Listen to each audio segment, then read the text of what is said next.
Digital Bangla সমন্বয় উন্নয়ন সমিতি এবং বাংলাদেশের প্রবাসী উন্নয়ন সমিতি তারা আজকের এই আয়োজন করেছে এবং এই আয়োজনে প্রবাস জীবনের বিভিন্ন রকম অভিজ্ঞতাকে সম্বল করে তারা এখানে উপস্থিত হয়েছেন। বিশেষ করে আমার অত্যন্ত পূর্ব পরিচিত ঝিন্টু এবং ছোটন দুই ভাই, যাদেরকে আমি অনেকদিন থেকে চিনি এবং প্রবাসী বাংলাদেশী হিসাবে এবং আমাদের দলের নেতা হিসাবে তারা দেশের স্বার্থ, দলের স্বার্থ, মানুষের স্বার্থ ইত্যাদি নিয়ে পূর্ব থেকেই তাদের কাজের অভিজ্ঞতা হয়েছে এবং সেই অভিজ্ঞতার আলোকেই এই দুইটি সংগঠন আজকে আমাদের নেতা দেশনায়ক তারেক রহমানের যে স্লোগান সবার আগে বাংলাদেশ, সেই স্লোগানের সঙ্গে প্রবাসে কর্মসংস্থানের যে সুযোগ তারা এটাকে সমন্বিত করার উদ্যোগ নিয়েছেন। আমি সে কারণে সরকারের পক্ষ থেকে আমি দুইটি সংগঠন এবং উদ্যোক্তাদেরকে আমি ধন্যবাদ জানাই।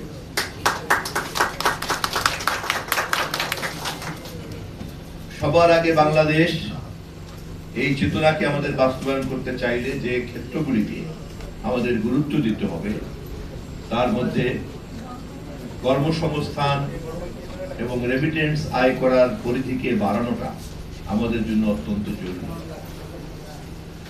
আমাদের দেশের অর্থনীতি এতটাই পঙ্গু বিগত সরকারের লুটপাটের কারণে আমরা এখানে একটা বড় বিশাল ঋণের বোঝা নিয়ে জনগণের ভোটে নির্বাচিত হয়ে ফ্যাসিবাদী সরকারের ধ্বংসযজ্ঞের উত্তরাধিকার হিসাবে রাষ্ট্র ক্ষমতা গ্রহণ করেছি জনগণকে সেবা দেওয়ার জন্য এবং সেই পরিস্থিতি আমরা কম বেশি প্রতিদিন মানুষের সামনে তুলে ধরছি। কিন্তু অতীতের ভুলকে ব্যবহার করে আমরা নিষ্ক্রিয় থাকতে চাই না। আমরা অতীতের ভুলগুলিকে চিহ্নিত করে সেখান থেকে শিক্ষা নিয়েই আমরা আমাদের ভবিষ্যৎ পরিকল্পনা নির্ধারণ করতে চাই।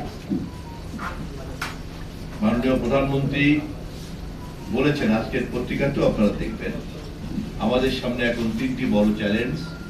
সেটি হচ্ছে আমাদের এই ভঙ্গুর অর্থনীতিকে স্বনির্ভর করা, আমাদের দেশের আইন শৃঙ্খলা পরিস্থিতিকে আমাদের স্বাভাবিক পর্যায়ে নিয়ে আসা এবং আমাদের যে কাঙ্ক্ষিত এবং ঘোষিত প্রতিশ্রুতি অনুযায়ী রাজনৈতিক সংস্কারগুলিকে যথাযথভাবে সম্পন্ন করা। আমাদের সরকার, আমরা ইতিমধ্যে এই কাজে হাত দিয়েছি। মহান জাতীয় সংসদে সরকারি দল এবং বিরোধী দল আমরা এই বিষয়ে ঐক্যমত পোষণ করে করে এগিয়ে চলছি।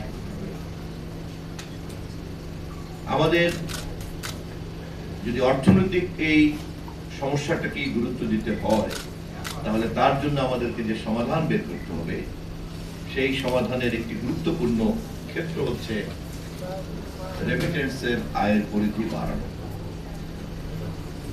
এবং সেই ক্ষেত্রেই সবার আগে বাংলাদেশের স্লোগানের সঙ্গে আজকের এই আয়োজনের একটা বিশেষ সম্পর্ক রয়েছে। আমাদের দেশের বৈদেশিক মুদ্রা অর্জনের মূলত জায়গা হচ্ছে দুটি। একটি হচ্ছে আমরা আমাদের রেডিমেড গার্মেন্ট সহ অন্যান্য বেশ কিছু উপাদানকে রপ্তানি করে আমরা যে রপ্তানি আয়টা করি প্রায় 40-42 বিলিয়ন ডলারের মতো আমরা এখানে আয় করি, অথবা কখনো কখনো আরো বেশি, গড়ে তাই দাঁড়ায়। আর রেমিটেন্স থেকে আমরা যেটা আয় করি প্রায় 20 বিলিয়ন ডলারের মতো, গত বছর একটু বেড়েছে। আমরা যদি একটু গভীর মনোযোগের সঙ্গে খেয়াল করি, এই দুইটি বাদে আমাদের কিন্তু বৈদেশিক মুদ্রা উপার্জিত আর কোনো ক্ষেত্র নাই। অথচ আমাদের দেশের অর্থনীতি হচ্ছে আমদানি নির্ভর। আমদানি করতে চাইলে আমাদের কিন্তু বৈদেশিক মুদ্রা লাগবে। তাহলে বৈদেশিক মুদ্রা যদি আমাদের উপার্জনকে বাড়াতে হয় তাহলে আমাদের এই দুটো জায়গাতেই পরিধি বাড়াতে হবে। রপ্তানি পণ্যের পরিধি যেমন ডাইভার্সিফাইড করতে হবে, তেমনি আমাদের রেমিটেন্সকে নিশ্চিত করার জন্য প্রবাসে কর্মসংস্থান, মানব সম্পদ রপ্তানির বাজারকে আরো অনেক সম্প্রসারিত করতে হবে।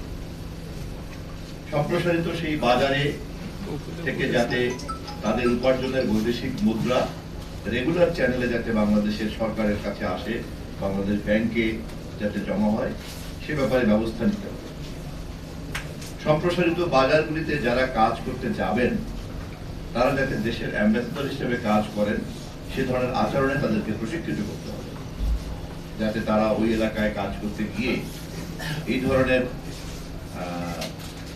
এমপ্লয়ার কান্ট্রি যারা কর্ম দেন, নিয়োগ দেন, সেই সমস্ত দেশ যাতে বিরক্ত না হয় এবং আমাদের প্রতি যাতে তারা অসন্তুষ্ট না হয়, এ ব্যাপারে আবার এই সমস্ত প্রবাসী কর্মীদেরকে, সহকর্মীদেরকে আমাদের তাদেরকে সেইভাবে মোটিভেট করতে হবে।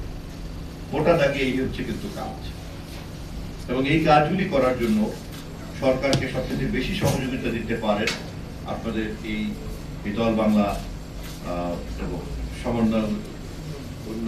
সমন্বয় আর হলো প্রবাসী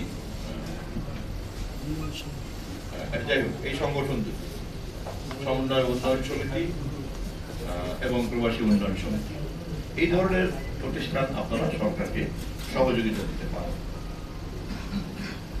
আমরা যদি আমাদের আলোচনাকে শুধুমাত্র রেমিটেন্সের মধ্যেই সীমাবদ্ধ করি, কারণ রপ্তানি আয় কিভাবে বৃদ্ধি করবে এটা যারা বিভিন্ন পণ্য রপ্তানি উৎপাদন করেন তাদের ব্যাপার। এর বাইরে আরেকটা ক্ষেত্র আছে, সেটাও একটা বড় ধরনের কাজ হতে পারে, সেটা হচ্ছে পর্যটনের ক্ষেত্রে। কারণ পর্যটন যদি আন্তর্জাতিক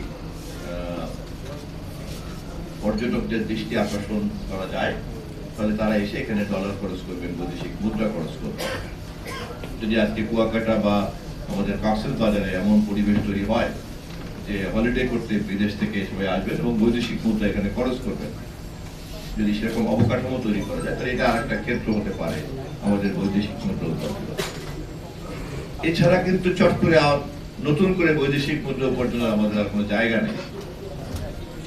তো সেই কারণেই রেমিটেন্স আমাদের জন্য খুবই গুরুত্বপূর্ণ এবং এর পরিধি বাড়াতেই হবে। আপনারা অনেকেই জানেন যে আমরা জনসংখ্যার দিক থেকে এই মুহূর্তে একটা ডেমোগ্রাফিক্যাল ডিভিডেন্ডের মধ্যে আছি। আমাদের জনসংখ্যার যে গতি, তাতে কর্মক্ষম লোকের সংখ্যা অনেক বেশি। পৃথিবীর সব দেশে কিন্তু এটা নাই।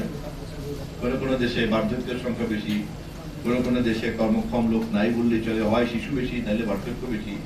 কিন্তু আমরা এখন এমন একটা জায়গাতে আছি যে আমরা আমাদের ডেমোগ্রাফিক্যাল ডিভিডেন্ডের জায়গাতে আছি। একটা বড় অংশের কর্মক্ষম জনগোষ্ঠী আমাদের আছে। এই কর্মক্ষম জনগোষ্ঠীকে আভ্যন্তরীণভাবে কাজে লাগানোর জন্য, যেহেতু এটা খুব ঘনবসতির দেশ, পৃথিবীতে সবচেয়ে ঘনবসতির দেশ হচ্ছে আমরা, সেই তুলনায় আমাদের অর্থনীতি, আমাদের শিল্প, কল কারখানা, কৃষি, এদেরকে কর্মসংস্থানের জন্য অ্যাকোমোডেট করতে পারছে না।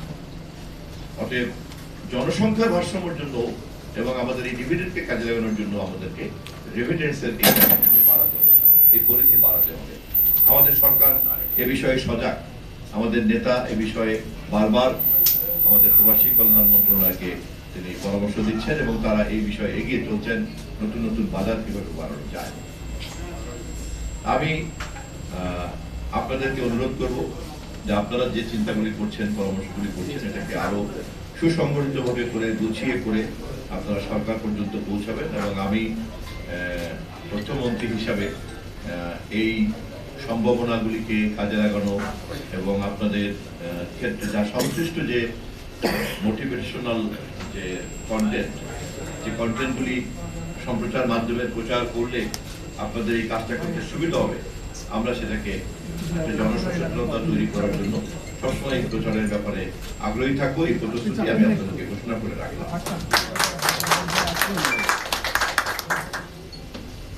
কর্মসংস্থান শুধুমাত্র যে আমাদেরকে অর্থনৈতিক সমৃদ্ধি দেবে তাই নয়।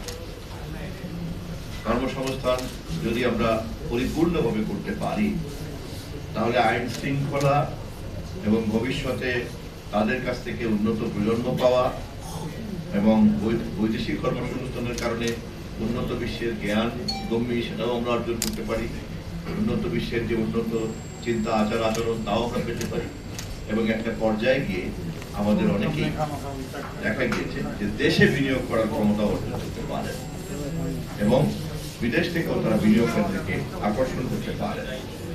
ফলে একজন প্রবাসী যখন বিদেশে যান তিনি শুধুমাত্রই যে রেমিটেন্স পাঠান তাই না, তিনি যদি যোগ্য হন তিনি উন্নত জ্ঞানও কিন্তু আমাদের জন্য পাঠাতে পারেন, যে উন্নত জ্ঞান আমরা আমাদের কাজে লাগাতে পারি।